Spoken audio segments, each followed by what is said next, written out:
Սարաքելյան, ընդհանուր առմամբ ինչպես կգնահատեք, ինչպես են անցնում մինչև այս պահը ընտրությունները։ Հանգիստ է ընթանում, որովհետեւ էական խնդիր չենք արձանագրել, պարոն Գրիգորյանը նշեց 1-2 փոքր միջադեպ, տարբեր բնակավայրում տարբեր ակտիվություն է, հանգիստ է, բնակիչներն էլ գալիս են ընտրության, հուսով ենք այս մթնոլորտը կպահպանվի մինչև ընտրությունների ավարտը։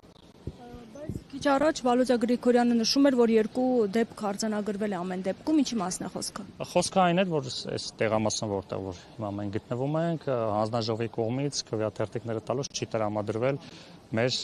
թիվ 2-րդ քվեաթերթիկը, մի 2 միջադեպ է եղել, բայց հետո այսպես ասած ներողություն են խնդրել, ուղղել են իրենց սխալը։ Այս փոքր էժանագին դրվագները հուսով եմ չի կրկնվի։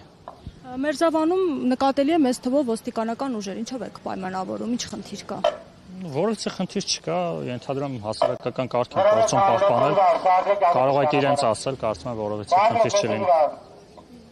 Նկատելի է նաև, որ ակտիվ մասնակցում են բնակիչները ընտրություններին, սա եւս դրական շարժ է։ Այո, շատ կարևոր է, որտեղ մենք բազմիցս ենք նշում, որ ընտրությունների մասնակցությունը շատ կարևոր է, որ հենց քաղաքացիների կողմից ձևավորվի իշխանությունը։ Տեսնում ենք մի քանի տեղամասերում բավականին բարձր ակտիվություն կա, հուսով եմ եւ Փարաքարում եւ Գյումրիում մեր քաղաքացիները մեկ անգամ եւս արդից օգտվելով կոչ եմ անում անպայման մասնակցել ընտրություններին, քանի որ ընտրությունների չմասնակցելը այդ անտարբերությունը բերում է նրան, որ փոքրամասնություն է ձևավորում իշխանություն, դրա համար ինչպես այստեղ հուսով եմ մնացած տեղերը ակտիվությունը ավելի կշատանա։